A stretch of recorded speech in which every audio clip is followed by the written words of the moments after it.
இருக்க ஆசிர்வதியும். நான் நமக்கு பிரயோஜனமானதை போதித்து நடக்க வேண்டிய வழியை காட்டுவேன். என் கண்ணை உங்கள் வைத்து உனக்கு ஆலோசனை சொல்ல என்று வாக்கியத்தை இந்த நாடகம் எங்களுக்கு போதிக்கும்படியாய் பரிசுத்த ஆவியானவர் நோக்கி நாங்கள் பார்க்கிறோம். கர்த்தராகிய இயேசு கிறிஸ்து நாமத்திலே பிதாவே ஆமென். கற்றுக்கொள்ளுங்கள். வசனத்தை நன்றாய் வாசியுங்கள், தியானம் பண்ணுங்கள். எனவே கடைசி காலத்தில் வாழ்ந்து கொண்டிருக்கிற நமக்கு வசனங்கள் தான் நமக்கு ஆதரவும் நமக்கு பலத்தையும் தருவதாக இருக்கிறது. அது எந்த மாற்றமும் இல்லை.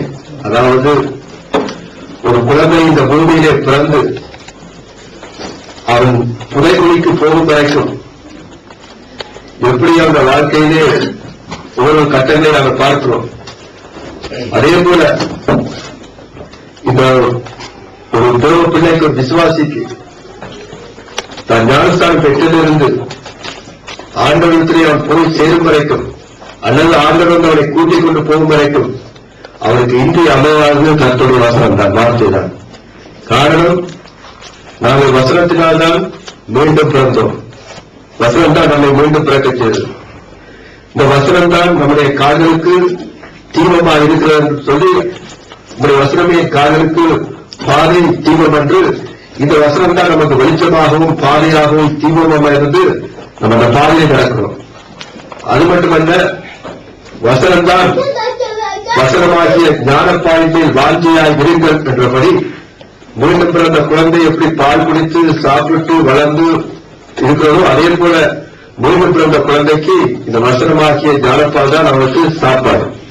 அது மட்டுமல்லாமல் வசனமாகிய பட்டயத்தை எடுத்துக் கொள்ளுகிறார்கள். அதாவது பிசாசோடு ஜெயிக்கவும் நமக்கு விரோதமாக வர போராட்டங்களை ஜெயிக்கவும் வசனமாகிய பட்டயத்தை எடுத்துக் கொள்ளுங்கள். எல்லா திராணிகளும் நமக்கு போராட்டம் உண்டு, பாராளுமன்ற பொருளாதார போராட்டம் உண்டு. எனவே அவர்கள் எதிர்க்கிறதுக்கு வசனமாகிய பட்டயத்தை எடுத்துக் கொள்ளுங்கள் என்று பார்க்கிறோம். அது மட்டுமல்லாமல் நம்மை முற்றும் முடிய பரிசுத்தமாக்குவதும் இந்த வசனம் ஒன்றுதான். கரை திரை இல்லாமல் நம்மை முற்றிலும் பரிசுத்தமாக்கின்ற திருமுழுக்காக வசனத்தினாலே ஜெனிப்பிக்கப்பட்டீர்களே நினைக்கிறபடி வசனத்தினாலே பிறப்பிக்கப்பட்டீர்கள் என்றபடி. எனவே ஒரு விசுவாசிக்கு இன்றி அமையானது என்னென்று கேட்டால் வசனம் தான், பைபிள் தான். எனவே அதை நீங்கள் மறக்கக்கூடாது. இதை விட்டு பிரிய வேண்டாம் என்று யோசுவாவுக்கு சொன்னது போல இதை விட்டு நாம் தெரியாதபடிக்கு இதை நேசித்து வாசியுங்கள். இது ஒரு அருமையான சத்தியமுள்ள ஒரு புத்தகம் நம்மை போஷிக்கும். இன்றைக்கு நாங்கள் தியானத்துக்கு எடுத்துக்கொள்ள வேண்டிய வேத பகுதி வெளிப்படுத்துகிற விசேஷம்.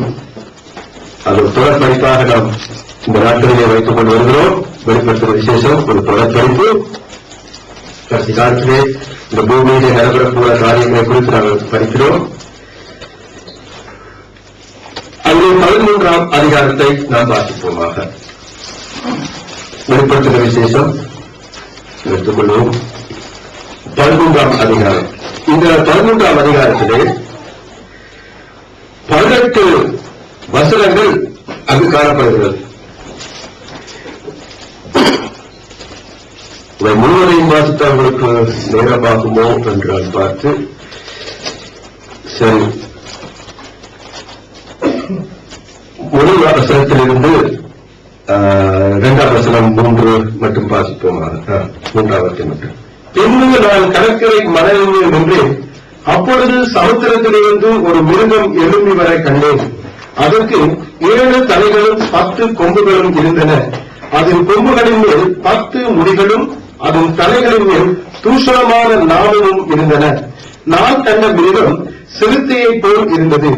அதன் கால்கள் கரடியின் கால்களைப் போலவும் அதன் வாய் சிங்கத்தின் வாயைப் போலவும் இருந்தன. வலு சர்ப்பமானது தன் பலத்தையும் தன் சிங்காசனத்தையும் மிகுந்த அதிகாரத்தையும் அதற்கு கொடுத்தது. அன்பானவர்களே, இந்த முழு அதிகாரத்தை நாங்கள் வாசிக்கிறதுக்கு முன்பாக இந்த அதிகாரத்தைக்குரிய ஒரு சின்ன பொது அறிவை குறித்து நான் சொல்லுவது நல்லது. இந்த 13ஆம் அதிகாரத்தை நாம் 2 பிரிவுகளாக பிரிக்கலாம். 13ஆம் அதிகாரத்தை சாப்டர் 13 2 பிரிவாக நீங்கள் பிரிக்கலாம். 1லிருந்து 10ஆம் வசனம் வரைக்கும், 11லிருந்து 18ஆம் வசனம் வரைக்கும் ஒரு பிரிவாக நாம் வாசிக்கலாம். பாருங்கள், பின்பு நான் கடற்கரை மலையிலே நின்றேன். அப்பொழுது சமுத்திரத்திலிருந்து ஒரு மிருகம் எழும்பி வர கண்டேன். இங்கே 13ஆம் அதிகாரத்திலே சில மிருகங்களை இந்த தரிசனமாக பார்க்கிறார். அதாவது மிருகம் என்று சொல்லும் நாய் பூனைகள் மாதிரி என்ன பீஸ்ட், அதான் இங்கிலீஷ்ல நல்ல சொல் பீஸ்ட், அதாவது பூதம் மாதிரி மிருகத்தை ஒன்றை நான் கண்டேன். அந்த மிருகங்கள் எது என்பதையெல்லாம் நாங்கள் படிக்க போறோம். எப்படிப்பட்ட மிருகங்கள் இந்த பூமியை உண்டாக போறது, அது யாரை குறிக்கும், அது யாருக்குரிய அர்த்தம் என்ன என்பதையெல்லாம் இருவரும் பாடங்களிலே நாம் படிக்க போகிறோம். இந்த பகுதியை இரண்டாக பிரிக்கலாம், 1-10. பாருங்க, முதல் வசனத்திலே ஒரு மிருகத்தை பார்க்கிறார், வாசிங்கள். பின்பு நான் கடற்கரை மணலின்மேல் நின்றேன், அப்பொழுது சமுத்திரத்திலிருந்து ஒரு மிருகம் எழும்பி வர கண்டேன். 11ஆம் வசனம். பின்பு வேறொரு மிருகம் பூமியிலிருந்து எழும்ப கண்டேன். அது ஒரு ஆட்டுக்குட்டிக்கு ஒப்பாக 2 கொம்புகளை உடையதாக இருந்தது. வலு சர்ப்பத்தை போல பேசினது. 2 மிருகத்தை பார்க்கிறார் 13ஆம் அதிகாரத்தில். 2 தரிசனம், 2 மிருகங்கள். அதில் ஒரு மிருகம் எதிலிருந்து வந்தது? முதலாவது வசனம் சமுத்திரம். 2வது மிருகம் பூமியில். 2 வெவ்வேறு மிருகம், ஒரே மிருகம் அல்ல. ஒன்று சமுத்திரத்தில் இருந்து, அதாவது கடல் சமுத்திரத்தில் இருந்து ஒருவரை கண்டேன், இன்னொன்றை பார்க்கிறார் பூமியில் இருந்து வர கண்டேன் என்று. இந்த பாடத்தை நான் படிப்புகளுக்கு முன்பாக சில பொது அறிவுக்குரிய காரியத்தை நான் உங்களுக்கு சொல்லிக் கொடுக்க வேண்டும். பொது அறிவு அறிந்திருக்க வேண்டிய காரியம். உதாரணமாக இந்த திருத்துவம், பிதா குமார் பரிசுத்த ஆவி ஆகிய திருத்துவம் வெளிப்பட்டிருக்கீங்களா? திரியேக தேவன் திருத்துவம் என்று. இந்த திருத்துவம் என்ற இந்த சொல்லை வேதத்திலே எங்கேயாவது பார்த்திருக்கிறீர்களா? பார்த்திருக்கீங்க? ஆண்டவருடைய ஆன்மீக சக்தி, கடவுளுடைய ஆன்மீகத்தை நாம் அறிகிறதுக்காக வேதத்திலே நாங்கள் பார்க்கிறோம். அவரை திரியேக தேவன் என்றெல்லாம் இங்கே படிக்கிறீர்கள். திரியேக தேவன் வேதத்தில் எங்கே இருக்கிற திரியேகரா இருக்கிறார்? பைபிள் எங்கே இருக்கிற திரியேக தேவன்?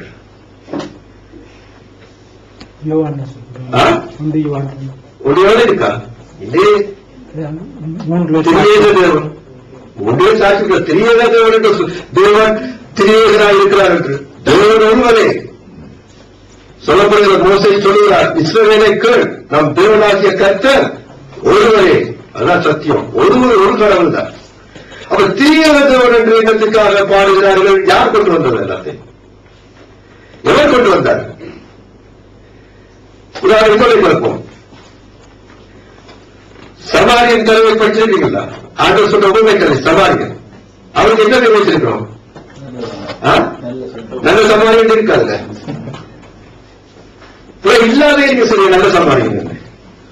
இன்னொன்று சொல்லுவோம், ஆண்டவர் சொன்ன தகப்பன், ஒரு தகப்பனுக்கு 2 குமாரர்கள் இருந்தார்கள். ஒருவன் வீட்டை விட்டு வெடிப்பு சொத்தா எந்த குமார் இருக்காரு? கட்டகுமார் தான் இருக்காரு. புறையத்தாவுக்கு பேர் வச்சு கட்டகுமார். அது நாங்க வச்ச பேர், நல்ல சமாரியன் நாங்க வச்ச பேர். ஏன் அவன் ஊதாரித்தனமா திருச்சி எல்லாத்தையும் அழிச்சு போட்டபடினால அவனுக்கு அந்த பேர். அதே போல அந்த நல்ல சமாரியன் உதவி செய்யற மனப்பான்மையோட அவன் அப்படியா இறக்கம் காட்டினபடினால அவனை சமாரியன். சமாரியன் ஒருவன் வந்தான், அவன வந்தான். ஒரு சமாரியன் வந்தான். நான் தான் அவங்களுக்கு நல்ல சமாரியன், கெட்டகுமாரன் அப்படி இப்படிங்கிற பேரை வச்சு நாங்க கொஞ்சம் விளங்குறதுக்காக, அதை அழித்துக் கொள்வதற்காக அந்த தன்மையை பார்த்து அந்த பேரை சூட்டி இருக்கிறோம். அதே போலத்தான் தேவன் திரியேகராக இருக்கிறார் என்பதை தேவத்தில் நீங்கள் எங்குமே வாசிக்க மாட்டீர்கள். ஆனால் அவருடைய ஆன்மீகத்தை குறித்து நாம் பார்க்கும் பொழுதும் பரவலாக அவர் திருத்துவத்திலே அங்கே மறைந்திருப்பது நமக்கு தெரியும். அதனால்தான் வேத சாஸ்திரிகள், அறிவாளிகள் அவர்கள் நம்மை விலகிக் கொள்வதற்காக அவர்கள் இப்படி திரியேகராக திருத்துவமாக இருக்கிறார் என்பதை நமக்கு போதித்தார்கள். இது ட்ரெடிஷன், பாரம்பரியம். வேதத்தில் அப்படி எதுவுமே பார்க்க மாட்டீர்கள். உதாரணமாக பைபிள் என்று அது வேதாகம் என்று சொல்லும் ஒரு பைபிள் இருக்கா? அது என்ன பைபிள் என்று கொண்டிருக்கு? இந்த முன் மட்டையை தவிர வேற எதுவுமே இல்லை. பைபிள் என்ற சொல்லு இந்த முன் மட்டையை தவிர வேற எதுவுமே இல்லை. வேதாகம் என்ற மட்டையை தவிர இது எங்குமே இல்லை. நாங்கள் புனித வேதாகமும் பைபிள் திருமறை அப்படி இப்படி எல்லாம் வச்சிருக்கிறோம். கடவுள் சொன்னது அப்படியே அல்ல. ஆனால் இது வேத வாக்கியம். ஆண்டு சொல்ல வேண்டும் வேத வாக்கியம், அவ்வளவுதான். வேத வாக்கியம் தான் சொல்றார். நாம் விலகிக் கொள்வதற்காக, அறிந்து கொள்வதற்காக நம்முடைய இதை நாம் மூளை அறிவு எட்டாதபடினாலே விளங்கிக் கொள்வதற்காக இந்த திருத்துவத்தை நாம் வைத்திருக்கிறோம். இந்த யெகோவா விட்னஸ் நீங்க பார்ப்பீர்கள் என்று சொன்னால், இந்த யெகோவா விட்னஸ் இடத்துல போயிட்டு நீங்க சொல்லும் பொழுது கடவுள் திருத்துவரா இருக்கிறார், திரியகனா இருக்கிறார் என்று சொன்னால் உடனே அவர்கள் சொல்லுவார்கள், போர்க்கொடி தூக்குவார்கள். எங்க எடுத்துக்காட்டு பைபிள் அவங்களோடு நீங்க இந்த மாதிரி போயிடல.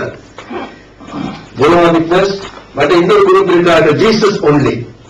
கருப்பட்டிருக்கல, ஒன்லி ஜீசஸ், வேற ஒன்றும் இல்ல, பரிசுத்தாவியும் இல்ல, பிதாவும் இல்ல, ஒன்லி ஜீசஸ் குரூப். இயேசு கிறிஸ்து தான் இல்லாம அவரிடத்துல போய் நீங்க சொல்றீங்களானால் இது தேவன் திரியகனா இருக்கிறார் சொன்னா எங்க எடுத்துக்காட்டு பைபிள் நீங்க இந்த அடுத்து காட்டுறது போய் இறங்கி தேடி தேடி தேடி பார்த்தா தோல்விதான் இருக்கு. அதனால இந்த சொல்ல அங்க இல்லை. ஆனால் அவர் அப்படியா இருக்கிறார் என்பதை வசனங்கள் அவருடைய நடைமுறைகளை பார்க்கும் பொழுது தெரிகிறது. ஆதியிலே தேவன் வானத்தை பூமி உண்டாக்கினார், தேவ ஆவியானவர் கருத்தின் மேல் அசைவாடினார், தேவன் வெளிச்சம் உண்டாக கடவுள் என்று பேசினார். அப்புறம் அந்த வார்த்தை ஆவியானவர் பிதாவானவர். அப்ப அதிலிருந்துதான் தேவனுடைய தெய்வத்துவத்தை நாம் அறிந்து புரிந்து கொள்கிறோமே ஒழிய இந்த திரியேகம் என்று வாசிக்க மாட்டீர்கள். இதே கொப்பியத்தான், இந்த கொப்பியத்தான் சாத்தானை கையாளுகிறார்.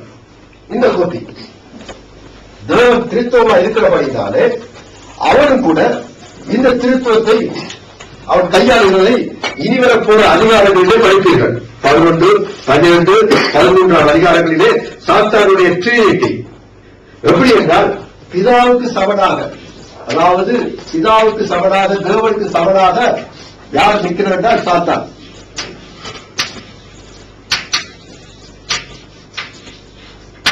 அந்த ட்ரினிட்டியை ஒப்பி அளிக்கிறோம்.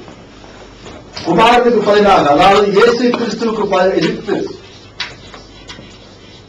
ஆண்டவர் இயேசு கிறிஸ்துவுக்கு எதிர்த்து நிற்கிறது. அவருக்கு ஒப்பனையாக அவர் போடுகின்ற அடுத்த இது அந்தி கிறிஸ்து, அட்டாக்மெண்ட், அந்தி கிறிஸ்து அல்லது போலி கிறிஸ்து இயேசு கிறிஸ்துக்கு எதிர்த்து நிற்கிறது. அவருடைய கொள்கைகளுக்கு, உபதேசத்துக்கு, அவருடைய வழிக்கு எதிர்த்து நிற்கிறது. அதுக்கடுத்ததாக பரிசுத்த ஆவியானவருக்கு, பரிசுத்த ஆவிக்கு ஒப்பனையாக ஏற்று நிற்கிறது கள்ள தீர்க்கதரிசி, கள்ள தீர்க்கதரிசி. இந்த மூன்றும் சாத்தானுடைய ட்ரினிட்டி. எப்படி தேவன் திரியகனா இருக்கிறாரோ, எப்படி தேவன் திருத்துவமா இருக்கிறாரோ, அவர் கூட இந்த திருத்துவத்தை அவன் பயன்படுத்துவதாக காணப்படுகிறார். அவன் அப்படியா கிரியை செய்கிறான். எப்படி 1 கொரிந்தியர் 18 அதிகாரத்திலே 18 அதிகாரம், 13 அதிகாரம், 14 அதிகாரத்தில் வாசிக்கிறோம். பரிசுத்த ஆவியானவர் சபைகளிலே எப்படி கிரியை செய்து கொண்டிருக்கிறார், எப்படி சபைகளை உருவாக்குகிறார், எப்படி வழிநடத்துகிறார் என்றெல்லாம் அதை நாங்கள் பார்க்கிறோம். அதற்கு ஒப்பாக இந்த நல்ல தீர்க்கதரிசி அந்தி கிறிஸ்துவுக்காக அவர் செயலாற்றுவதாக அவர் காணப்படுகிறார். அந்தி கிறிஸ்துவுக்கு வருகைக்கு ஆயத்தப்படுத்துவதாக. எனவே இந்த திருத்துவத்தை தான் நீங்கள் வரப்போகின்ற அதிகாரங்களிலே அதிகமாக நீங்கள் வாசிக்கலாம். பாதுகாப்பாளர்களே, இந்த அதிகாரத்தை பார்க்கும் பொழுது இந்த முதல் வசனத்தை வாசிப்போம். அந்த முதலாவது மிருகம் அது எங்கிருந்து வரும் என்று சொன்னால் சமுத்திரத்திலிருந்து அது எழுப்பி வர கண்டேன். சமுத்திரத்திலிருந்து எழுப்பி வருகிறது. சமுத்திரம் என்றால் என்ன என்பதை நாங்கள் விளங்கிக் கொள்வதற்காக எடுத்து வாசிப்போம். வெளிப்படுத்தின விசேஷம் 17 அதிகாரம் 15 வசனம். இதே அதிகாரத்திலே, அதாவது இந்த புத்தகத்திலே 17, 15 வாசிப்போமா? பின்னும் அவன் என்னை நோக்கி, அந்த வேசி உட்கார்ந்திருக்கிற தண்ணீர்களை கண்டாயே, அவர்கள் ஜனங்களும் கூட்டங்களும் ஜாதிகளும் பாசைக்காரருமாம். அந்த வேசி உட்கார்ந்திருக்கிறதை கண்டாய், தண்ணீருக்கு வேசி உட்கார்ந்திருக்கிறதை கண்டாயே, அந்த தண்ணீரை குறித்து என்ன சொல்கிறார்? யாரு? முதலாவது ஜனங்கள், கூட்டங்கள், ஜாதிகள், பாசைக்காரர்கள். ஒரு ஜாதி அல்ல, ஒரு தேசம் அல்ல, முழு மக்களுடைய, அதாவது இந்த இன்னும் சொல்ல போனால் இந்த புரியாத மக்களுடைய, துன்மார்க்க மக்களுடைய இந்த கூட்டமாக அது காணப்படுகிறது. ஏசாயா தீர்க்கதரிசி புத்தகம் 51 அதிகாரம் 20 வசனத்தை வாசித்து பாருங்கள்.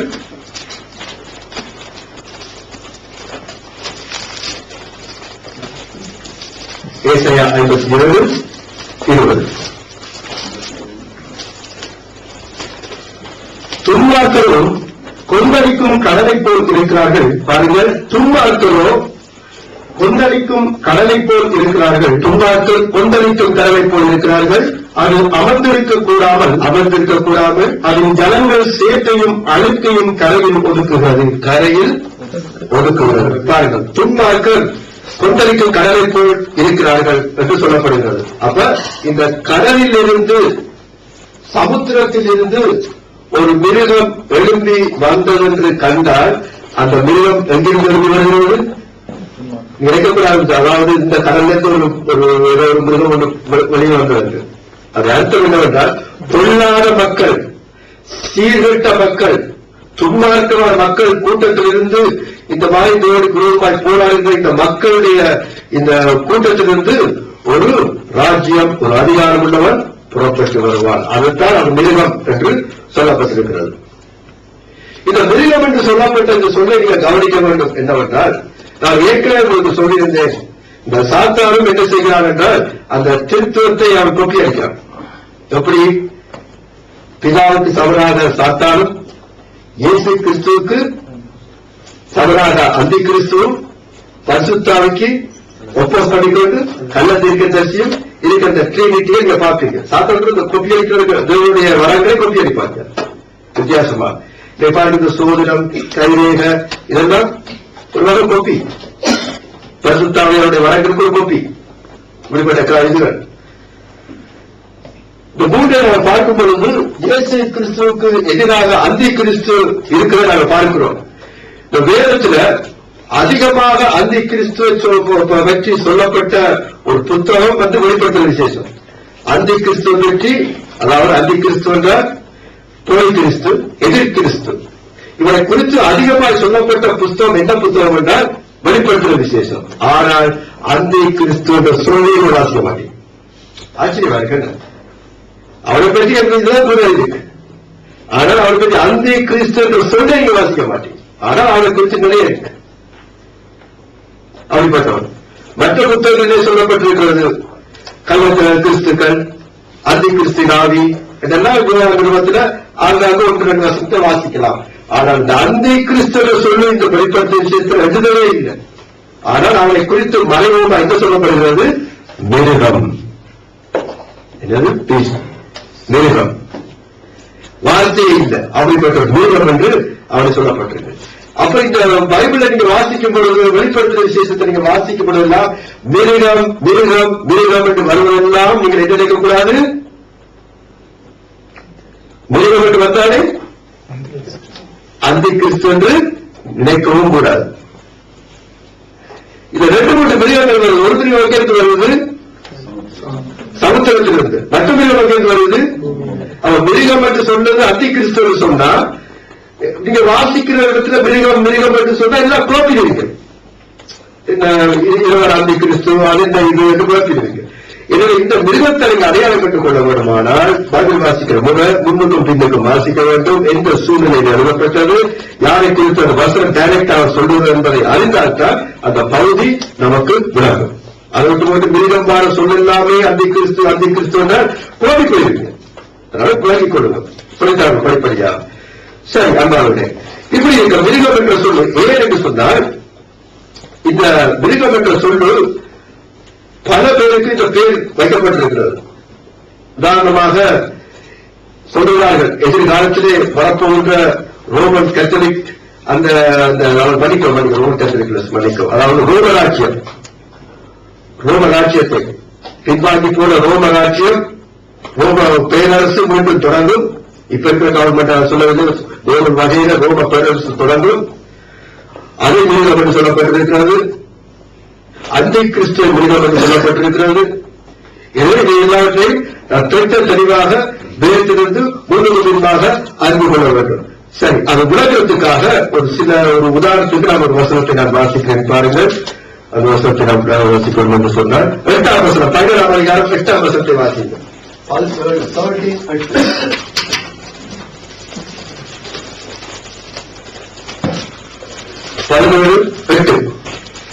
நீ கண்ட மிருகம், பாருங்க சொல்லுங்க, அந்த நீ கண்ட மிருகம் முன்னே இருந்தது, இப்பொழுது இல்லை. அது பாதாளத்திலிருந்து ஏறி வந்து நாசமடைய போகிறது. உலக தோற்றமுடன் ஜீவ புஸ்தகத்தின் பேர் எழுதப்பட்டிராத பூமியின் குடிகள் இருந்ததும் இராமற் போவதும் இனி இருப்பதுமாயிருக்கிற மிருகத்தை பார்த்து ஆச்சரியப்படுவார்கள். வசனத்துல பாருங்க 3 காலங்கள் இருக்கு. வேறு 3 காலம். நீ பார்த்த மிருகம்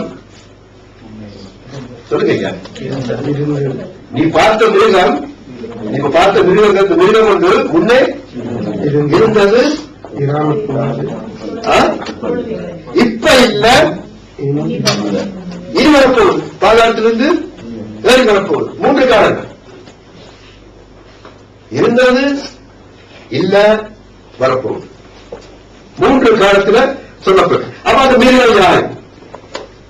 உதாரணமாக இந்த மிருகத்தை சொல்லி பார்க்கும் பொழுது இந்த மிருகம் என்ன மிருகம்? பார்த்த மிருகத்தை நான் சொல்லுவோமாக, இது என்ன மிருகம்? அந்தி கிறிஸ்துவாக எடுத்துக்கொள்வோமாக. அந்தி கிறிஸ்து நான் ஏசி என்று போறேன் உலகத்துக்காக. ஏசி அந்த இருந்ததா? இந்த வசனத்தின்படி இருந்ததா? ஏன் முன்னே இருந்ததா? இப்பொழுது இல்லை, இனி வரும். அப்ப இந்த வசனத்தின்படி இது சரி, அன்றைக்கு பொருத்தம். இப்பொழுது இல்லை, இப்பொழுது இல்லை, இருக்கா? அந்தி கிறிஸ்து வருவான். நான் சொல்ல வந்த கோயில் ஒரு வருவான். ஆவி நிறைய இருக்கிறாங்க மதத்துல, நிறைய ஆவிகள் வந்தாலும் அந்தி கிறிஸ்து இருக்கிறதா இல்லையா? இல்ல. அப்ப இதுவே சரி, அவனுக்கு பொருத்தம். இல்ல இருந்தது. யோவான் இந்த நிருபத்தை எழுதும் பொழுது இப்ப 2009 கதை இல்லை. இந்த நிருபத்தை எழுதும் பொழுது, வெளிப்படுத்துற விசேஷத்தை எழுதும் பொழுது கிபி 95 இல்ல, அந்த நாள் தான் இருக்கணும். அப்ப இருந்துச்சுதா? இருந்தது. அப்ப இது வராது. அப்ப இது இந்த வசனம் அந்தி கிறிஸ்துவுக்கு பொருத்தம் இல்லை. இனி வரப்போற ரோமர் ராஜ்யம், ரோமர் போற வரப்போற பேரரசு, கிங்டம் இருந்தது. பொருத்தமா? பொருத்தமா? ஏன் அந்த ரோம பேரரசுல இவர் சிறப்பிடிக்கப்பட்டு 10 தள்ளப்பட்டார் யோவான். அந்த கவர்மெண்ட் அப்ப இருந்தது ரோம பேரரசு. அப்ப பொருத்தம். இப்பொழுது இல்ல, எழுதும் பொழுது இருந்தது. அப்ப இது இனி வரும், இனி வரும், இனி வரலாம், எதிர்பார்க்கப்படுகிறது. நாள் இருந்தாலும் அந்த ஆண்டவர் இயேசு கிறிஸ்து இருந்த காலத்தில் அந்த பவர்ஃபுல்லாக பேரரசு ஒன்று தோன்றணும். அது பெரிய படிப்போம். எனவே இனி வரும் என்பது பொருத்தம். அப்ப ரோம பேரரசுக்கும் இது பொருந்தாது. அது யாருக்கு பொருந்தம்? இருந்தது, இப்பொழுது இல்ல, இனி வரும். யாருக்கு இதெல்லாம் பொருத்தம் வரும்? வேதத்தில் அந்தி கிறிஸ்துக்கு ஒரு பெயர் இருக்கு. யாருக்கு தெரியும்? தெசலோனிக்கேயர் பாருங்க, ஆண்டவர் சொல்லுவார்.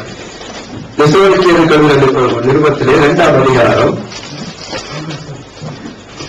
2ஆம் அதிகாரம், 2ஆம் நிருபம் 2ஆம் அதிகாரம். இது போகும்போது ஹார்ட் சரியா இருக்கும் பிள்ளைகளா? இந்த முதல் படிப்பு ஞாபகம் இருந்தால் ஈஸியா இருக்கும். போயிட்டு பாருங்கள். 2ஆம் அதிகாரம் 2 தெசலோனிக்கேயர் 2 பாருங்கள். 3ஆம் வசனம் எச்சரிக்கிறார், சபையை எச்சரிக்கிறார். பாருங்கள், பவுல் எச்சரிக்கிறார். எப்படி? 2ஆம் அதிகாரம், எவ்விதத்தினாலும் ஒருவரும் உங்களை மோசம் போக்காதபடி எச்சரிக்கையாக இருங்கள். ஏனெனில் விசுவாச துரோகம் முந்தி நேரிட்டு கேட்டின் மகனாகிய பாவ மனுஷன் வெளிப்பட்டால் ஒழிய அந்த நாள் வராது. யாரு அந்த மகன்? கேட்டின் மகன். இந்த கேட்டின் மகன் என்ற சொல்லு வேதத்துல 2 பேருக்கு பாதிக்கப்பட்டுச்சு. வேற யாருக்குமே அது பாதிக்கப்படையாது. யோவான் 11ஆம் அதிகாரத்தை எடுத்து வாசித்து பாருங்க. யோவான் 11ஆம் அதிகாரம்,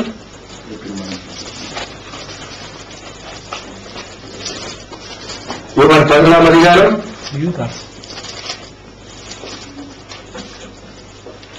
அதை பாருங்க 12ஆம் வசனத்தை. நான் அவர்களுடனே கூட யோவான் 17:12 யோவான் 17:12 நான் அவர்களுடனே கூட உலகத்தில் இருக்கையில் அவர்களை உன்னுடைய நாமத்தினாலே காத்துக்கொண்டேன். நீர் எனக்கு தந்தவர்களை காத்துக்கொண்டு வந்தேன். வேத வாக்கியம் நிறைவேறத்தக்கதாக கேட்டின் மகன் கெட்டு போனாரே அல்லாமல் அவர்களில் ஒருவனும் கெட்டு போகவில்லை. யார் அந்த கேட்டின்? நீங்க தந்தவரை நான் ஒருவரை கூட நம்பித்ததில்லை. ஆக கெட்டவர் யாரு? கேட்டின்மான். அப்ப யூதாஸ் காரியத்துக்கு தான் இந்த பேர் வைக்கப்பட்டிருக்கு, கேட்டின்மான். அந்த கிறிஸ்துக்கு ஒரு கேட்டின்மகன், அந்த கிறிஸ்துக்கு கேட்டின்மகன். 2 தெசலோனிக்கேயர் யோசிக்கிறீங்க போல. 2 தெசலோனிக்கேயர் 2ஆம் அதிகாரத்தில் வாசிக்கிறேன். எவ்விதத்தில் உங்கள் மோசம் போக மாட்டான், கேட்டின்மான் வெளிப்பட்டான் ஒழிய அந்த நாள் வராது. கடைசி நாள் அது அந்த கிறிஸ்து பற்றி சொல்லுகிறார். அவர் கேட்டின்மான் என்று பேர். இதுக்கு ஒரு கேட்டின்மான். யாருக்கு? யூதாஸ் காரியத்து. அப்ப அந்த கிறிஸ்து கேட்டின்மான் அவனுக்கு பொருத்தம் இல்லாவிட்டால் யூதாஸ் காரியத்துக்கு பொருத்தம் வருமோ பாப்போமா? அந்த மிருகம் இருந்தது. இந்த எழுதும் பொழுது யூதாசங்க, யோவான் எழுதும் பொழுது யூதாசங்க 4 பேர் தூண்ல தொங்கி செஞ்சுட்டார். அப்ப அது இருந்ததா? இப்பொழுது இல்ல, எழுதும் பொழுது சரி. இனி வரும், சொல்ல முடியாது, வரலாம், இனி வரலாம், ஒரு வேலையா இருக்கலாம். ஆச்சரியமா இருக்கு உங்களுக்கு இந்த தகவல். காரணம் என்னவென்றால் வேதத்தில் நீங்க பார்க்க எத்தனை பேர் செத்திருக்கிறாங்க, மறைச்சிருக்கிறாங்க. அவன் எல்லாரும் வேதம் என்ன சொல்லுகிறது என்று சொன்னால், பார்த்துக் கொண்டான், தன் முற்பிலாட்டோடும் நித்திரை செய்தான், அவன் செத்தான், அவன் மரணம் அடைந்தான், அப்படித்தான் சொல்லப்பட்டிருக்கிறது. ஆனால் யூதாஸ் காரியத்தை பற்றி சொல்லும் பொழுது ஒரு இடத்துல சொல்லும் சுவிசேஷத்தை சொல்லப்படுகிறது. எனக்கு இந்த கவனத்தில் வரைந்து பாருங்கள். அவன் தனக்குரிய இடத்துக்கு போனான். யூதாஸ் காரியத்தை பற்றி சொல்லும், அவன் தனக்குரிய இடத்துக்கு போனான். அவன் படுத்தான், நித்திரை அடைந்தான், அவன் 4 பேர் செத்தாண்டு வாசிப்பீர்கள். ஆனால் சுவிசேஷத்திலே அவன் தனக்குரிய இடத்துக்கு போனான். அப்படி என்றால் அவன் எங்கேயோ இருந்து கொண்டு இங்கே வரும் காலத்திலே அந்த இடத்தில் இருந்து கொண்டு திரும்ப வருவானோ, அல்லது அவனுடைய ஆவி அவன் சரீர பிரகாரம் வராமல் அவனுடைய ஆவி அவனுக்குள்ளார பாதாளத்திலிருந்து மீண்டும் வருமோ என்பது அனைவருடைய சிந்தனை கோப்பாக இருக்கிறது. ஒரு உலகம் இருக்கலாம், என்னடா இவருக்கு எல்லாம் பொருந்தது, இவருக்கும் பொருந்தது இல்லை. எனவேதான் மிருகம் என்று சொல்லும் பொழுது எடுத்துவாக நான் வந்தி கிறிஸ்து என்றும் ரோமராஜ்யம் என்றும் நீங்கள் போடுவீர்களானால் சில இடங்களிலே அது நமக்கு ஒவ்வாமை வரும். இது என்னவென்று பார்ப்போம். இந்த யூதாஸ் காரியத்தை பாருங்க. இந்த யூதாஸ் காரியத்தில் நடவடிக்கையை பார்க்கும் பொழுது ஆண்டவராகிய இயேசு கிறிஸ்து 12 சீடர்களை தெரிவு செய்து அந்த கடைசி பாஸ்டாவும் பொழுது அவர் என்னுடைய காலை கழுவுறார். அப்படி காலை கழுவும் பொழுது பேதுரு சொன்னார், என்ன சொன்னார்? நீர் ஒரு காலம் என்னுடைய காலை கழுவப்படாத. உடனே ஆண்டவர் சொன்னார், பேதுருவை நான் உன்னை கழுவாவிட்டால் எனக்கு பங்கு இல்லை, நான் உன்னை கழுவாவிட்டால் எனக்கு பங்கு இல்லை. உடனே பேதுரு என்று சொன்னார், ஐயோ அப்படி என்று சொன்னார், இந்த தலை எல்லாத்தையும் கழுவிடும், முழுக்க காத்து விடுவார். உடனே ஆண்டவர் சொன்னார், முழுகிவிட்ட ஒருவன் இந்த பாதங்களை கழுவினால் போதும், மற்றபடி சுத்தமாக இருக்கிறீர்கள். ஆனாலும் எல்லாரும் அல்ல சொன்னார். ஆனா எல்லாரும் அல்ல சொன்னார். அவருடைய அர்த்தம், இந்த யூதாஸ் காரியத்து 12 சீடர்களோடு கூட அவன் இருந்தாலும் அவன் ரட்சிக்கப்படாத ஒரு மனிதன். முழுக்கு என்பது எதை குறிக்கப்பட்ட ரட்சிப்பை குறிக்கும்.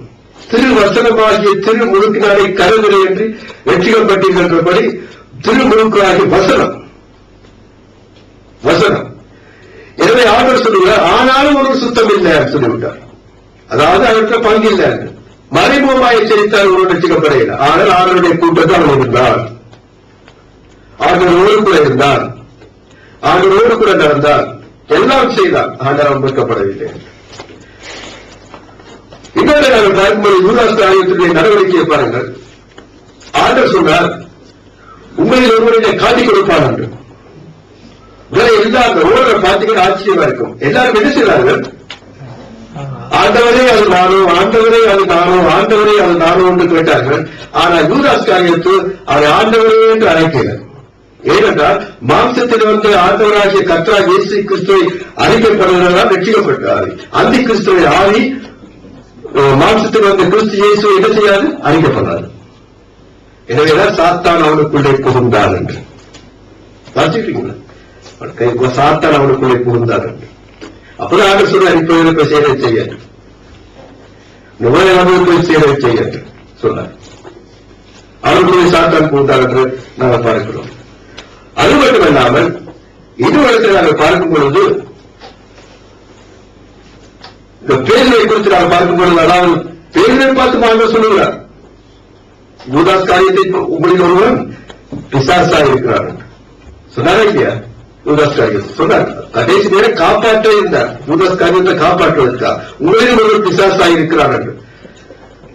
அதாவது ரட்சிக்கப்படவில்லை, மீட்கப்படவில்லை. ஆனால் பேதுருவை பார்த்து சொன்னார், அப்பாலைப்போ அப்ப சொல்ல முடியுமா? ஒரு குரு ஒரு சீடரை பார்த்து தன்னுடைய அதை பார்த்து பிசாசியை சொல்ல முடியுமா? ஒரு தாமத்தின் பிள்ளையை பார்த்து சொல்ல முடியுமா? பிசாசியை சொல்ல முடியுமா? நாங்கள் செய்து சொல்லி குட்டி சாத்தான் மாதிரி இது வந்து ஒரு திருச்சி நாங்கள் செய்வது சொல்ல முடியாது. இதற்கு எல்லாம் வந்து தெரியாது. சொல்லக்கூடாது. ஒரு தவப்பை சொல்லக்கூடாது,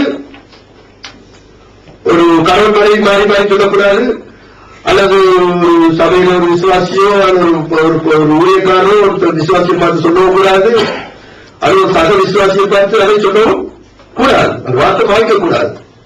ஆண்டவர் பேரை பார்த்து சொல்லிவிட்டார், அப்பாவை போய் சாத்தார்கள். அப்ப என்னத்துக்காக ஆண்டவர் பேரை சொன்னார்? ஒரு போய் நாங்கள் சிந்தித்து பார்க்கிறோம். இந்த பிசாசு எப்பொழுதுமே ஆண்டவருடைய சிலுவை மரணத்துக்கு ஒரு தடையா தந்து. எப்படி என்றால் ஆண்டவர் இயேசு கிறிஸ்து பிறக்கும் பொழுதே அவர் கிரியை செய்ய ஆரம்பித்தார். அவருடைய பிறகு எல்லா பிள்ளைகளை கொண்டு போகும்படியாக ஏறொருவர் சொல்லி பிறக்கின்ற 3 வயதுக்கு உட்பட்ட எல்லா பிள்ளைகளை கட்டிக் கொள்ளும். அப்படி அவர் ட்ரை பண்ணார். ஆண்டவர் அதை கடவுள் அதை பாதுகாத்து தப்பு வச்சுட்டார் தன்னுடைய குமாரனை. இன்னும் சிலர் சொல்லுகிறார்கள், அதாவது சாராளுடைய கற்பம் அடைத்ததை இவன்தான். சாராளுடைய கற்பம் அடைக்கப்பட்டிருக்கிறார், அது இவன் வேறதான் சொல்லுகிறார்கள். ஏனென்றால் ஆபிரகாமுக்கு கொடுத்த வாக்கு சத்தம், ஆபிரகாமுக்கு கொடுத்த வாக்கு சத்தம், உனக்குள் சகல வம்சங்களும் ஆசீர்வதிக்கும். அழைக்கிற தனியை கூப்பிடுறாங்க, ஏதோ செய்ய போறாரு என்று விசாரித்து தெரிஞ்சிட்டு, அதனால அது சந்ததியே வராது படிக்க தடுத்தம். அது மட்டுமல்லாமல் ஆண்டவராகிய இயேசு கிறிஸ்து இந்த பூமியிலே இருந்த பொழுது பல வரையிலும் அவரை இந்த சிலுவைக்கு போகாமல் இருக்க தடுத்தார். அவருடைய ஒரே ஒரு நோக்கம், ஆண்டவர் சிலுவைக்கு போகக்கூடாது, எப்படியா செத்து போகக்கூடாது, சிலுவைக்கு போகக்கூடாது. அதுதான் அவருடைய நோக்கம். காரணம், ஏதேன் தோட்டத்தில் சொன்ன வாக்கு அவர் சரியா ஞாபகம் சக்தி உள்ளவர். சொன்னா செய்வார்கள் அவருக்கு தெரியும். ஆனா நாங்கள் விசுவாசிக்க மாட்டோம். சொன்னா செய்வார்கள், அவர்களுக்கு தெரியும், சொன்னா செய்து விட்டுறார்கள். அதனால எல்லா வகையிலும் அவரை ஸ்டாப் பண்ணுவாங்க. ஒருமுறை அவர் இங்க தன்னுடைய சொந்த ஊருடைய நசரத்துடைய பிரசங்கம் பண்ணி கொண்டிருந்த பொழுது, நீங்க நமக்கு தெரியாத இன்னாருடைய மகன் தானே அப்படி இப்படின்னு சொல்லி அவரை என்ன செய்ய ஆரம்பிச்சாங்க. எப்படி தியானம் பண்றது, மலையிலிருந்து தள்ளிவிடத்து, அதிலிருந்து ஆண்டர் மறைந்து தப்பி போனார்கள். ஒருமுறை தூதரை நான் கல்லறை எடுத்தார்கள். ஆபிரகாமுக்கு முன்னே இருக்கிறார்கள் அவன் சொல்லி கோபத்தில் கல்லெடுத்தார்கள், முடியாமல் போயிட்டார்கள். அந்த வேலை வரவில்லை, அவர் அப்படியே கடந்து போயிட்டார்கள். பல வகையில் கொலை முயற்சி ஆண்டவருக்கு நடந்தது புறப்பட இருந்து. அது மட்டுமல்லாமல் ஆண்டவர் இயேசு கிறிஸ்து சிலுவைக்கு போராடுகிற ஒரே முழு நோக்கம் தான் அந்த சாத்தாவளை இருந்தது. கெத்செமனே தோட்டத்தில் கூட பாருங்க, கெத்செமனே தோட்டத்தில் கூட கடைசி நேரம் அவர்கள் ஜெபிக்கிறார். அவருடைய வியர்வை இரத்த பெருந்துளிகளாய் விழுகிறது. அப்பொழுது அவர் ஜெபம் பண்ணுகிறார், பிதாவே, இந்த பாத்திரம் உண்மை விட்டு நீங்கள் கூடுமானால் நீங்கும்படி செய்யும், ஆனால் என்னுடைய சித்தத்தின்படி அல்ல, உங்களுடைய சித்தத்தின்படியே ஆக கடவுள் என்றார். சில பேர் பாருங்கள், சில பேர் இந்த இதை வைத்துக் கொண்டு நல்ல பிரசனம் பண்றாங்க, ஆண்டருக்கு அரசியல பயந்துட்டார்கள். அவருக்கே சிலுவையை குறித்து நடுக்க ஆரம்பிச்சுட்டு, அதனால நைசா கேட்டார் பிதாவை பார்த்து, பிதாவே இந்த பாத்திரம் நீங்க கொடுப்ப நீங்க செய்யும், ஆனாலும் என்னுடைய சித்தம் அல்ல உங்களுடைய சித்தம் உண்டு. இதை உண்மையாக இந்த ஜனங்களை வச்சு வேற எடுத்து பார்க்கணும். ஆண்டவரே இது கொஞ்சம் சித்தமான எடுத்து போடும், இல்லாட்டி ஆண்டவரே நான் அவனை பார்க்கிற சித்தம் பண்ணா நீங்க கைக்கூட்டப்படும், இல்லாட்டி நீரே அறுத்து போட்டு மாட்டேன், வட்டி போட்டு பிரிச்சு விடுன்னு சொல்லுவோம். ஆண்டவனா விட மாட்டாரு, போடும். இப்படித்தான் இந்த ஆபராமும் சாராலும் இந்த ஆதாரத்தைய காரியத்தை விட்டு விட்டார். போடும், தேவனுடைய சித்தம் நடக்கட்டும், நான் விட்டா போடும். கடைசி முட்டு போட்டு தெரிந்தார், கடைசிதான் தலையை சொல்லிச்சாரு, ஐயோ பிள்ளை விட்டாவே. இந்த ஜனவன ஆண்டோட சரி வராது, காத்திருக்க வேண்டும். ஆண்டோட காத்திருந்து தெளிவான வழிநடத்தல் இருக்கணும். ஒரு சித்தமானால் எடுத்து போய் சித்தமானால் வாக்கியம் பண்ண வாக்கிட்டு இருந்தா கடவுளோட சித்தம் பிரிஞ்சுட்டா அந்த முடியல, கடவுள்கிட்ட அந்த வாக்கி வராது. சிலர் அப்படி சொல்லுவாங்க, தேவனுடைய சித்தம், அதாவது தேவனுடைய சித்தம் படி அவர் தெரிவித்தார், ஆனாலும் அவருக்கு சிலுவையை கண்டு அவர் பயந்துட்டார் என்றெல்லாம் அவர்கள் சொல்லுவார்கள். கேட்க சிரிப்புதான் வரும். பல அன்பாளர்களே, ஆண்டவர் இந்த சிலுவை மரணத்தை எங்க வச்சு தீர்மானப்படுத்தார், எங்க வச்சு தீர்மானப்படுத்தார், எங்க வச்சு தீர்மானப்படுத்தார் சொல்லுங்க பார்க்கலாம்.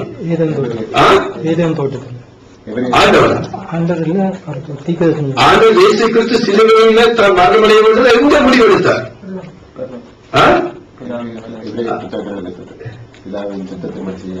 பரலோகத்தை வச்சு முடிவெடுத்தார். பரலோகத்தில் வச்சு ஏசியா தீர்க்கதரிசி புத்தகத்தில் வாசிக்கும், பரலோகத்தில் முடிவெடுத்தா பூமிக்கு வந்தார். என்ன இருக்கா, யார் நமது காரியமாக போவார், யார் நமது காரியமாக போவார் என்று. இதோ நான் போவது என்னை அனுப்பும் என்றால் ஆண்டவர் வழிகிட்டு வந்தார். புறப்பட்டு இஷ்ட வச்சு அன்னைக்கு வந்து ஐயோ ஆண்டவரே இது தெரியாம தரகிட்ட இது யோசிக்கா வந்துட்டு சொல்லுவார் ஆண்டவர். சொல்ல முடியுமா? இன்னும் வசத்தை வாசிக்கிறீங்க, விலை வந்த பொழுது அவர் ஜெருசலேம் போறதுக்காக முகத்தை திருப்பினார். அவங்க திருப்பினா திருப்பி போட்டுமா, இப்படி போக மாட்டார், முதல் திருப்பினார். அதனுடைய அர்த்தம் மனதை சரிப்படுத்தார், போறதான் சிலுவைக்கு போறதான் போற பின்பால் அவர் முகத்தை திருப்பினார்கள். திருப்பி கொண்டு போறது மனதை சரி பண்ணினார்கள். அடிக்கடி சொன்னார், இது மனுஷகுமாரன் பாதையில கையில் ஒப்புக் கொடுக்கப்படுவார், அவரை அவர் அவமானப்படுத்துவார்கள், துப்புவார்கள், முன்பை சூடுவார்கள், அடிப்பார்கள், அவரை கொண்டு சிலுவை அணிவார்கள். ஆனாலும் அவர் மறித்து அடக்கப்படப்பட்டு 3ஆம் நாளில் நிறைவடைவார் என்று வெளியரங்கமாக சிலுவை சொன்னார். அதாவது மரணத்தை கண்முன்னுக்கு வச்சு நடந்தார் ஆண்டவர். சிலுவை தான் விடுதலை நாட்டு சிலுவைக்கு போவதுதான் என்று அவர் தீர்மானம் பண்ணினார். ஒருக்கா சொன்னார், எப்படி மனுஷகுமாரன் இழந்து போவதை தேடவும் காணவர் போவதை கண்டுபிடிக்கவும் அனைவரை மீட்கும் பொருளாக தன்னையே கொடுக்கவும் வந்தார்கள். சாகரத்துக்கு வந்தார் சிலுவைக்கா. இன்னொரு அடிக்கடி அவர் சொல்லிக் கொண்டு வந்த வார்த்தை எல்லா சீடருக்கும் சொல்லிக் கொண்டே வந்தார். கோதுமை மணியாக தனித்திருந்தால் அப்படியே இருக்கும், அது விருந்து சாகாவிட்டால் அப்படியே பலன் தராது என்று தைரியமாக பேசிக் கொண்டு வந்தார். மரணத்தை முன்வைத்து மரணத்தை நோக்கியே பார்த்து வாழ்ந்து கொண்டு வந்தார். சிலுவைதான் என்னுடைய மரணம், என்னுடைய குறிக்கோள், என்னுடைய அதனுடைய தரிசனம், அந்த சித்தத்தை தர வேண்டும். அங்கு இந்த பேச்சு இடையில புந்து முடிச்சு அது நமக்கு நடக்காது, நமக்கு நடக்காது. எப்படி இருக்கு மாற்றம்? பரலோகத்துல முடிவெடுத்துட்டு வாங்க, சிலுவைக்கு போற சித்தம் அடிக்கடி அவங்களுக்கு சொல்லி இருக்கிறேன். இதான் போறேன், நிறைவடைவே மறிப்பேன், அடக்கம் பண்ண போற செய்வேன், எல்லாம் சொல்லி வைத்தேன். இடையில வந்து கூட நமக்கு நடக்காது என்று போய் தனியை கூப்பிட்டு ஆண்டவர் புத்தி சொல்ல விடுவார் ஆண்டவர். இது உங்க சத்தம் அல்ல, இது பிசாசு சிலுவைக்கு போறது தடுக்கிறாங்க. அவன் ஆதியிலிருந்து தடுக்கிறான், நான் பிறந்ததிலிருந்து அவன் தடுக்கிறான். அவன் வேலையே அல்ல. அதெல்லாம் அப்பா இப்போ சாத்தானே என்று பேதுருவை சொன்னார். ஒழிய அதுக்கு கேசுடைய தோட்டத்தில் ஆண்டு குதிக்கிறார் பாருங்க. இது உங்களுடைய சித்தம், அதாவது உங்களுடைய சித்தப்படி ஆக்கிறது, ஆனா என் சித்தம் அல்ல. அது அர்த்தம் என்ன வந்து சொன்னார் ஆண்டவர் இயேசு கிறிஸ்துடைய இப்பொழுது நம்முடைய வியர்வையெல்லாம் ரத்த துளிகளாய் விடுத்து கொண்டிருக்கு, ரத்தம் ஓடிக்கொண்டிருக்கு. 2 நாள் அவர் சாப்பிட்டதில்லை. அவர் இரவு பகலாக இந்த காட்டி கொடுக்கிறது இப்படியாக அவருடைய இருந்தபடினால் நல்ல பலவீனப்பட்டார். பற்றாக்குறைக்கு அவருடைய வியர்வையெல்லாம் ரத்த பெருந்துளிகளாய் விழுந்து பலவீனப்பட்டுக் கொண்டிருக்கிறார். அப்பொழுது அந்த சிலுவைக்கு போக வேண்டிய கட்டம், அந்த நேரம், அந்த நாள் வந்து கொண்டிருக்கிறது. அப்ப இந்த பலவீனப்பட்டு இப்படியே மயங்கி விழுந்து இறந்து விடுவேனோ என்ற பயத்தில்தான். கெச்சமனை தோட்டத்திலே என்னுடைய உயிர் பிரிந்து விடுவோம், இப்படி ரத்தம் போய்கொண்டிருந்து கொண்டால் மனுஷன் இறந்து போய்விடுவான். ஏன்னா இதிலே என்னுடைய தோட்டத்தில் வைத்து தேவ சித்தம் நிறைவேறாமல் போய்விடுமோ என்பதற்காகத்தான் ஆண்டவர் பலத்துக்காக பிதாவே இந்த பாத்திரம் என்னை விட்டு நீங்க கூடுமானால் நீங்க செய்யும். அதாவது இந்த சிச்சுவேஷன் சூழ்நிலை மிகவும் சமர்ப்பண ஒரு வேலை சித்தத்தை நிறைவேற்ற முடியாமல் போய்விடும் என்று அங்கலாய்த்தார். அதுக்காகத்தான் பிதாவை நோக்கி ஜெபம் பண்ணினார். ஆண்டவர் அந்த ஜெபத்தை என்ன செய்தார்? கேட்டார், தூதரை அனுப்பினார். சில பிரசங்களை பார்த்தா ஆண்டவர் அப்படியே கஷ்டப்பட்டார், கேட்டு பார்த்தார். ஆனா பிதா விடையில சிலை கொடுத்து அனுப்பிவிட்டார்கள். யோசித்துதான் நிறைவேற்றது எல்லாம் சிரிப்பதாக பாருங்கள். எப்படி நிறுவனத்தில் சொல்லப்படுகிறது, அவர் என்னவாம் பாருங்கள், நமக்கு 5 வரை எடுத்து வாசிப்பார்கள். எப்படி 5 வரை அவர் மாம்சத்தில் இருந்த நாட்களில் பாருங்க, அவர் மாம்சத்தில் இருந்த நாட்களில் தம்மை மரணத்திலிருந்து ரட்சிக்க வல்லவரை நோக்கி, மரணத்திலிருந்து ரட்சிக்க வல்லவரை நோக்கி பலத்த சத்தத்தோடும் கண்ணீரோடும் விண்ணப்பம் பண்ணி வேண்டுதல் செய்து அவருக்கு உண்டான பய பக்தியின் நிமித்தம் கேட்கப்பட்டு அவர் குமாரனாய் இருந்தும் பட்ட பாடுகளினாலே கீழ்ப்படுதலை கற்றுக்கொண்டு அந்த விண்ணப்பம் கேட்கப்பட்டதா இல்லையாமா? கேட்கப்பட்டதாமா இல்லையாமா? என்னென்ன புரியுது? அவருடைய கற்றுக்கொண்டு தாம் பூரணமான பின்பு தமக்கு கீழ்ப்படுகிற யாவரும் நிலையில அவருடைய சத்தத்தோடும் கண்ணீரோடும் விண்ணப்பம் பண்ணி வேண்டுதல் செய்து தமக்கு உண்டான பயபக்தி நிமித்தம் கேட்கப்பட்டு அப்ப கெச்சமனை தோட்டத்துல ஐயோ பயமா இருக்குது, சிலுவையை தள்ளுங்க, அதை காப்பாற்றுங்க கேட்டிருந்தால், ஆண்டவர் அப்படி கேட்டிருந்தால் பிதா என்ன செய்திருப்பார்? ஜெயிச்சிருந்தா பிதா என்ன செய்திருப்பார்? நீங்க கொஞ்சம் பயப்படுங்க போட்டு அப்ப சிலுவை பார்த்து என்ன செய்வோம்? ஸ்டாப் பண்ணுவோம். நான் கட்டாயம் செய்திருப்பார். ஆனால் அவர் அதை தெரிவிக்கல. ஐயோ அவர் அரசியல் பாய்ந்துட்டால் இந்த பாத்திரத்தை நீங்க கூடுமானா நீங்க கூடுங்க ஆண்டவர் சிலுவை மரணத்தைத்தான் மீன் பண்ணி அர்த்தம் பண்ணி ஜெயித்திருந்தால் அந்த ஜெபத்தை பிதாவால் என்ன செய்திருப்பார்? கேட்டிருப்பார். நாங்கள் தொடர்ந்திருப்போம். இடத்துல இருக்க மாட்டோம். ஆண்டவர் வந்தவர்கள் சிலுவைதான். இந்த ரத்தம் விழுந்து அப்படியே பலவீனப்பட்டு அந்த சிலுவைக்கு போகாதபடிக்கு அது ஒரு இடைவெளா இருக்குமோ ஒன்றுதான் ஆண்டவர் இந்த பாத்திரம் நீங்க கூடுமான நீங்க படி செய்யுங்கள். பாத்தீங்க ஆண்டவரோட நல்லவர்கள் எவ்வளவு சஃபர் பண்ணார் பாத்தீங்களா? இதை நினைச்சு பிள்ளைகள் அதிக கண்ணை விட்டு அழுது ஆண்டவர் பயபக்தியா வாழணும் சபைகள். சும்மா போய் ஏதோ கோட்டு டை போட்டு போய் படங்களை பாக்குற மாதிரி இல்லை. அதுக்கு பார்க்க மோசமான பெஞ்சுக்கிறாங்க கஷ்டப்பட்டு வாசிக்கும் போது மனம் உடையவன் உடையவன் ஆண்டவரை பார்த்து இப்படி எனக்கா பாடுபட்டாரு. பருவத்திலிருந்து நியமிச்சிட்டு வந்தவர் சும்மா இடையில இருந்து போட்டு இடையில இருந்த அவருக்கு கேட்க அப்படின்னு அங்கிருந்தே வந்தார். சிறு வயதிலிருந்தே அவரை கொள்வதற்கு பிசாசு எவ்வளவு முயற்சி செய்தார் பாருங்க. எவ்வளவு ஒரு தப்பு வைத்து அவரை காப்பாற்றி தேவன் கூட இருந்து கடைசி நேரம் என்ற பிள்ளைகளை காப்பாற்ற உண்மையை ரட்சிப்பதற்காக என்னை ரட்சிப்பதற்காக இந்த உலகத்தை ரட்சிப்பதற்காக அந்த கடைசி பலியிடப்பட்ட பொழுது கூட இருந்தாரு. நமக்கு பாருங்க ஒரு சின்ன தும்பல் தடிமல் காய்ச்சல் வந்தா சமைத்து உபயோகித்துக்கும் நமக்கு ஏறாம இருக்கு. அவ்வளவு பலவீனத்துக்கு போய் தங்கள் தரிசனத்தை நிறைவேற்றினாரு. வந்த நோக்கத்தை யாருக்காக? தனக்காகவா? இல்லையே, நமக்காக இருக்காரு. இதுல தியானம் பண்ணி ஆண்டவர் பாருங்க, துதிங்க, பக்தி விருத்தி, இதயத்தை பக்தி விருத்தி செய்யுங்க. இப்படிப்பட்ட ஆண்டவருக்கு நான் ஒரு துரோகம் செய்யலாமா? இப்படிப்பட்ட ஆண்டவரை நான் துக்கப்படுத்தலாமா? இப்படிப்பட்ட ஆண்டவருக்கு நான் உணவாக முடித்து செய்வோம். இப்படிப்பட்ட ஆண்டவரை நான் உணவாக கொண்டாட வேண்டும், பாட வேண்டும், துதிக்க வேண்டும் என்றதை சிறு வயதிலிருந்தே கற்றுக்கொள்ளும் பிள்ளைகள். நாங்கள் எவ்வளவு இந்த வசனத்தில் பார்க்கும்பொழுது தகவல்பட்டிருக்கிறோம், சிந்தித்துக் கொள்ளுங்கள். சரி, எனவே நாம் அப்படியாக சொல்லுவார்கள். சரி, இப்பொழுது வாசிப்போம். நாங்கள் மேம்பட்ட விசேஷத்துக்காக சொல்லுவோம். அப்படியாக அவர் அந்த மரணத்தை ஜெயித்தார், மேற்கொண்டார், சிலுவையிலே ஜெயமாக மரணத்தை விழுங்கினார், எழுந்தார். 14ஆம் அதிகாரம் மேம்பட்ட விசேஷம் திரும்ப 1ஆம் வசனம். பின்பு நான் கடற்கரை மணலின் மேல் நின்றேன். அப்பொழுது சமுத்திரத்திலிருந்து ஒரு மிருகம் எழுந்து வர கண்டேன். அதற்கு 7 தலைகளும் 10 கொம்புகளும் இருந்தன. அதன் கொம்புகளின் மேல் 10 முடிகளும் அதன் தலைகளின் மேல் தூஷணமான நாணமும் இருந்தன. எத்தனை கொம்பு இருந்துச்சு தேவாரி? 8 மற்ற பிள்ளை தூரத்துக்கு போது படிக்க வந்த பிள்ளை நல்லா படிக்கும். மரியா எத்தனை கொம்பு இருந்துச்சு அந்த மிருகத்துக்கு? வேணாம், திரும்ப வாசிப்போமா? வாசி. பின்பு நான் கடற்கரை மலையின் மேல் நின்றேன். அப்பொழுது சமுத்திரத்திலிருந்து ஒரு மிருகம் எழும்பி வர கண்டேன்.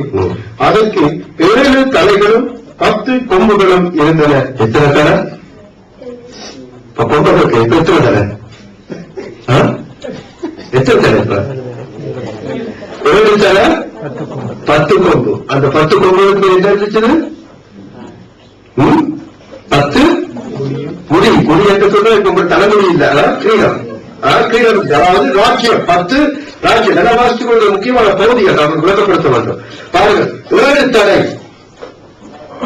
10 கொம்பு. 10 கொம்புகளுக்கு மேலே ராஜ்யம், அதிகாரம் காணப்பட்டது.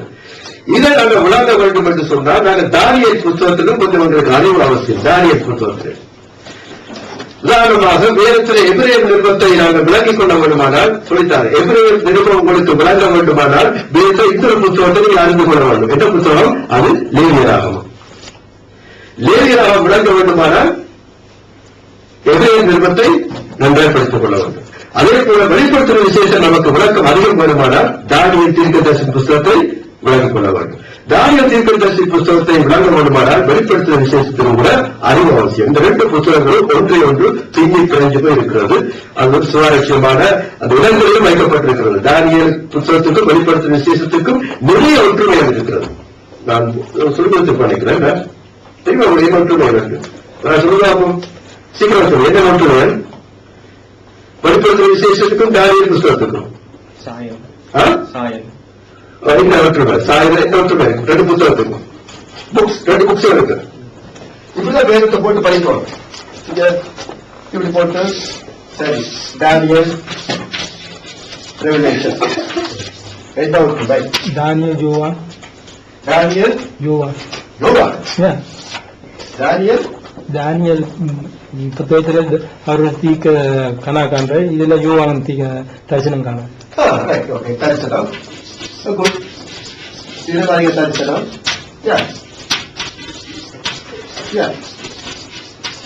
இதே தரிசனம். மற்றது எப்படி இருந்தாரு?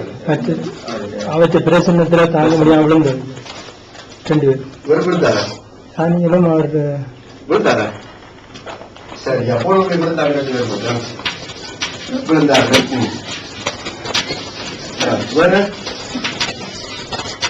சொல்லாமே 2 பேரும் ஆண்கள். 2 பேருமே ஆண்கள், பெண்கள் இல்லை. நல்லா கேட்டுக்கொடு. சொன்ன புதுசாக தரிசனம் விசாரிச்சு பாரு. தானியேல் தீர்க்கதரிசி தேவனுக்கு எப்படிப்பட்டவர்? அவர் தரிசனமான உடனே சொல்லுங்க, பிரியமான புருஷனே, பிரியமானவனே. இயேசுக்கு அன்பான சீடர், அன்பானவர், பிரியமானவர், அன்பானவர். தானியேல் புத்தகம் ஆதியாகமத்திலிருந்து எத்தனாவது புத்தகமா இருக்கு?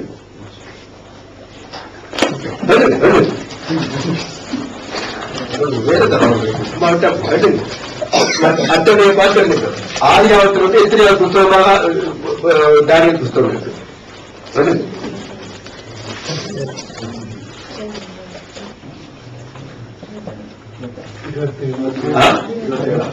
Very good. 27வது புத்தகம்.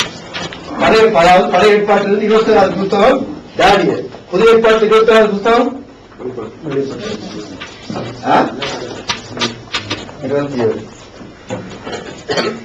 27வது புத்தகம். மற்றது தானியேல் புத்தகத்தை குறித்து பாருங்கள்.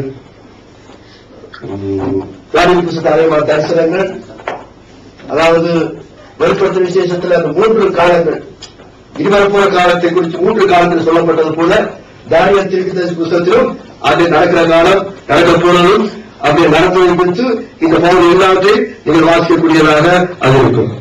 அது மட்டுமல்லாமல் இந்த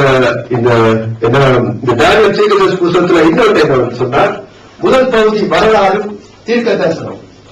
அதே போல ரெவலேஷன் புத்தகத்திலும் சபையுடைய வரலாறும் அந்த தீர்க்க தரிசனமாக இருக்கும். வரலாறு தீர்க்க தரிசனம். இப்படியாக இந்த புஸ்தகத்திலே ஒற்றுமைகளை பார்த்துக் கொள்ளலாம். சரி அன்பாளர்களே, மீண்டும் வசனத்துக்கு வருவோம்.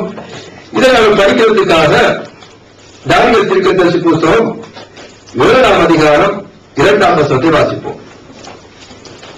வாசித்த இந்த பகுதியை விளங்குறதுக்கு தானியேல் தீர்க்கதரிசி புஸ்தகம் என்ன சொல்லுவது என்று பார்ப்போம். 7ஆம் அதிகாரம் 2ஆம் வசனத்தை வாசியுங்கள். தானியேல் சொன்னது, ராத்திரி காலத்தில் எனக்கு உண்டான தரிசனத்திலே நான் கண்டது என்னவென்றால், நல்லா தரிசனத்தை பார்த்துக் கொள்ளுங்க எல்லாரும். இதோ வானத்தின் 4 காற்றுகளும் பெரிய சமுத்திரத்தின் மேல் அடித்தது. அப்பொழுது வெவ்வேறு ரூபமுள்ள 4 பெரிய மிருகங்கள் சமுத்திரத்தில் இருந்து எழும்பின. முந்தினது சிங்கத்தை போல் இருந்தது. எல்லா கட்டுகளும் முந்தினது சிங்கத்தை போல் இருந்தது. அதற்கு கழுகின் சட்டைகள் உண்டாயிருந்தது. நான் பார்த்துக் கொண்டிருக்கையில் அதன் இறகுகள் பிடுங்கப்பட்டது. அது தரையிலிருந்து எடுக்கப்பட்டு மனுஷனை போல 2 காலின் மேல் நிமிர்ந்து நிற்கும்படி செய்யப்பட்டது. மனுஷ இருதயம் அதற்கு கொடுக்கப்பட்டது. இன்னும் கரடிக்கு ஒப்பாகிய வேறு 2ஆம் மிருகத்தை கண்டேன். அது ஒரு பக்கமாய் சாய்ந்து நின்று தன் வாயின் பற்களுக்குள்ளே 3 விழா எலும்புகளை கவ்விக்கொண்டிருந்தது. எழும்பி வெகு மாம்சம் தின்னென்று அதற்கு சொல்லப்பட்டது. அதன் பின்பு சிவிங்கியை போலிருக்கிற வேறொரு மிருகத்தை கண்டேன். அதன் முதுகின் மேல் பட்சியின் சட்டைகள் 4 இருந்தது. அந்த மிருகத்துக்கு 4 தலைகளும் உண்டாயிருந்தது. அதற்கு ஆளுகை அளிக்கப்பட்டது. அதற்கு பின்பு தரிசனங்களில் 4ஆம் மிருகத்தை கண்டேன். அது கெடியும் பயங்கரமும் மகா பலத்ததுமாக இருந்தது. அதற்கு பெரிய இருப்பு பற்கள் இருந்தது. அது நொறுக்கி பட்சித்து மீதியானதை தன் கால்களால் மிதித்து போட்டது. அது தனக்கு முன்னிருந்த எல்லா மிருகங்களை பார்த்திலும் வேற்று உருவமாய் இருந்தது. அதற்கு 10 கொம்புகள் இருந்தது. சரி, போ. இங்க ஒரு தரிசனத்தை பார்க்கிறார். தரிசனத்தை பார்க்கிறார். வித்தியாசமான சில மிருகங்கள் இருந்து அப்படியா அவருடைய கேரக்டர்ஸ் எல்லாத்தையும் வாசிக்க நான் படிப்பு வரல. அது என்னென்ன மிருகங்கள் என்னென்ன பார்க்க போகிறோம். இந்த தரிசனத்துக்கு ஒப்பாக அந்த இன்னொரு தரிசனத்தை தானியேல் பார்க்கிறார். 2ஆம் அதிகாரம், தானியேல் 2ஆம் அதிகாரம் 30ஆம் வசனத்திலே 31 என்று வாசியுங்கள்.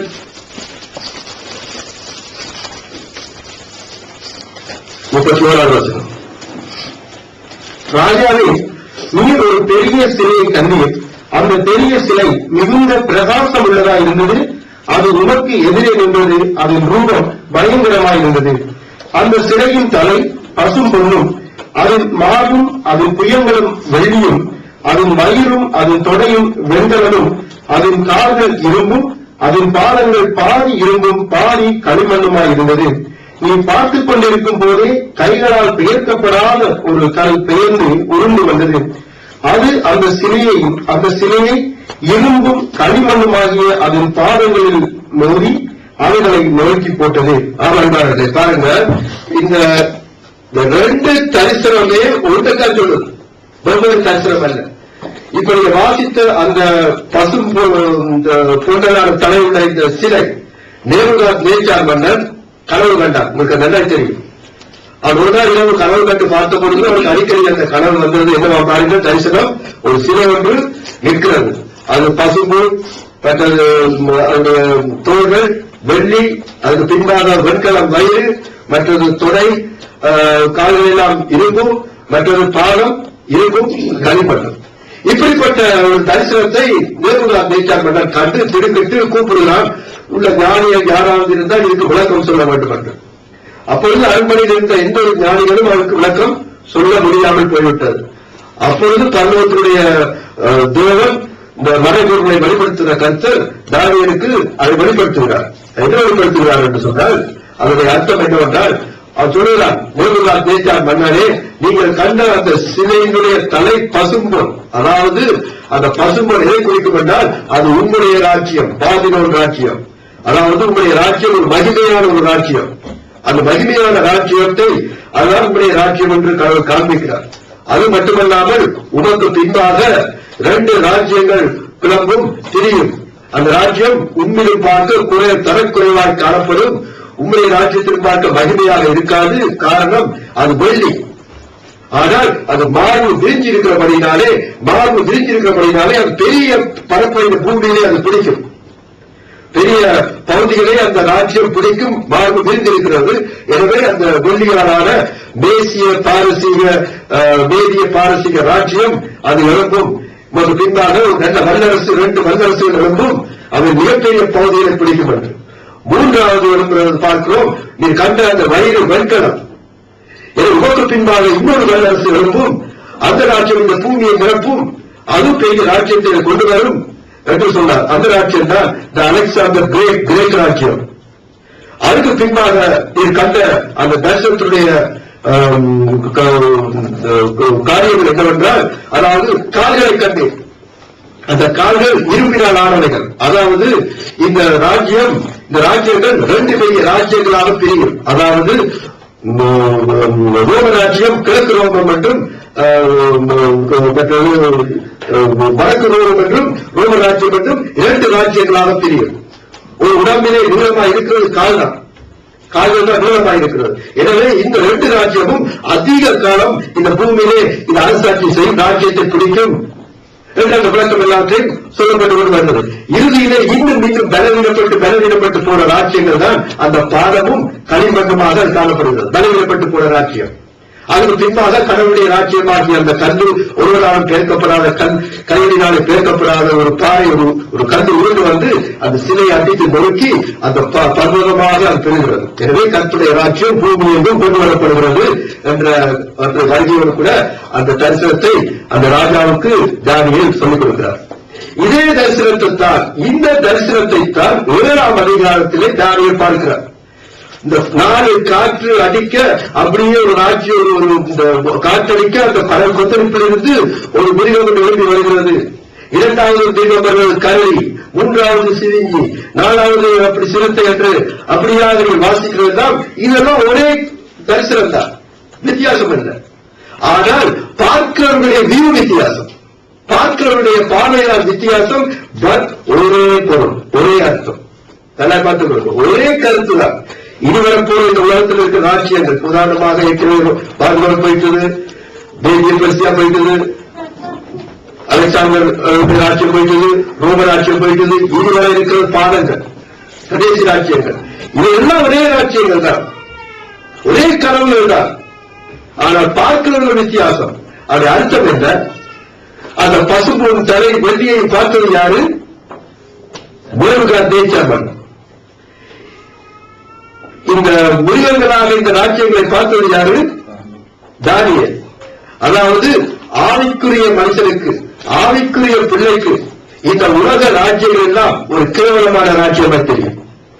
இந்த உலக ராஜ்யம் எல்லாம் கேவலமாய் தெரியும். பாருங்க, ஒரு கரடி வந்துச்சா, 2 முள்ள கடிச்சு தப்பி கொண்டு இருந்துச்சா, மற்றொரு சிதிக்கு வந்துச்சா, 3 செட்ட பண்ணுவா, அப்படி பார்க்கறதுக்கு என்ன அசிங்கமான உணவு என்று நாம் பார்ப்போம். ஆனால் உலக மக்களுக்கு அதே அது பசுக்கும் தலையடா, அதே இது பொன் வெள்ளி கொடுக்கிறா, ஏழை கொடுக்கிறா, வேலை இப்படி இருக்கிறா, இந்த நாடா, இது அந்த நாடு, இது அமெரிக்கா, இது ஹோலாந்து, இது வெளிநாடு, ஐயோ ஐயோ இந்த நாட்டை போல வராது மக்களுக்கு அது மினுங்கும்.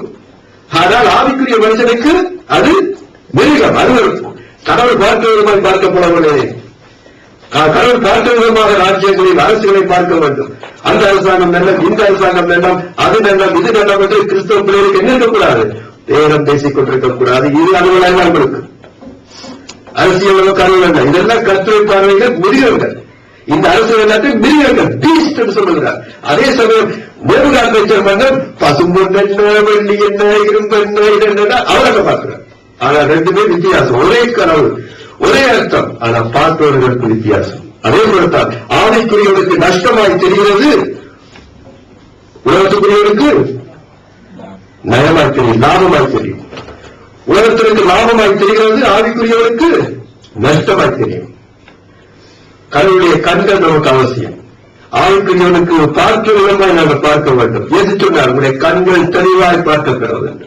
உடைய கண்கள் மிக கவனம் வேண்டும். எப்படி பார்க்கிறீர்கள் ராஜ்யத்தை, எப்படி இந்த அரசியலை பார்க்கிறீர்கள், எப்படி உலக காரியங்களை பார்க்கிறீர்கள், எப்படி ஒவ்வொரு காரியத்தை ஒரு முயற்சியை பார்க்கிறீர்கள். கடவுள் பார்க்க விதமாய் பார்க்க வேண்டும்.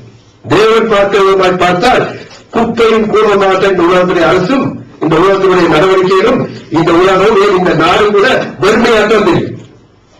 இந்த நாடு கூட வெறுமையாற்ற தெரியும். ஐயோ கடவுளுடைய பார்வையோடு பார்க்கும்பொழுது இட் இஸ் நத்திங். இது ஒன்றுமே நமக்கு இந்த உலகத்தை நாம் ஒன்றுமே நாம் தேடி வைக்கவும் மாட்டோம். இந்த உலகத்தில் வாழ்றதுக்கு பிரியப்படவும் மாட்டோம். அது மிக நமக்கு ஒரு அசிங்கமாக தெரியும். எனவேதான் தானியேல் ஒரு ஆவிக்குரிய மனிதன், அவர்களை பார்க்கும் பொழுது மிருகம் அவனுக்கு தெரியும். மிருகங்கள் போல தெரிகிறது. எல்லாம் பூதங்களாக எல்லாம் காற்றடித்து கொந்தளித்து மக்கள் மத்தியில் ஒரு குழப்பத்தின், அதாவது ஒரு குழப்பத்தின் மக்கள் வருகின்றது. தேவதா பேச்சார் மன்னன் ஒரு பொருளாதார மனுஷனாகின்றார். அப்படியே மக்கள் மத்தியில் ஒரு எழுப்பியவன், இஸ்ரேல் மக்களை சிறப்பிடித்தவர், கொள்ளையடித்தவர்கள். அது பின்பு வருகிற ராஜ்யங்கள் எல்லாம் கொள்ளையடித்தார்கள், கொலை செய்தார்கள். எனவேதான் அவருக்கு வெகு மாம்சம் தின்ன குரு என்று சொல்லப்படுகிறது. வெகு மாம்சம் தின்னு என்று அலெக்சாண்டர் கிரேட் அவருடைய ராஜ்யத்தில் வெகு மாம்சம் தின்னு, அதாவது அடித்து குழந்தை வெட்டு ஆக்குறார். ஆனால் அதே சமயம் நேபுகாத்நேச்சர் மன்னர் அந்த ராஜ்யத்தை பார்க்கும்போது வெண்கலாம் என்று அழகா விரிந்தது. அது வெகு மாம்சம் தின்னு அவர்கள் மக்களை அழிக்கின்ற ராஜ்யம். இதுதான் பார்க்கப்படவும். எனவே நம்பியான கருத்துற பிள்ளைகளே, நேரத்தை மனதினை கொண்டு மீதியான நாட்களிலே நாம் இந்த மிருகங்கள் என்ன, எப்படி இந்த மிருகங்கள் வருகிறது, எப்படி இந்த ராஜ்யத்திலே ஊடுருவி எந்த மிருகத்துடைய ராஜ்யத்திலே நாம் கடந்து போவோம், கடந்து வந்தோம், அதை நிறுத்துவோம் என்பதை நாம் ஆராய்வோம், கண்டிப்பாக செய்வோம். நான் நிறுத்துகிறேன்.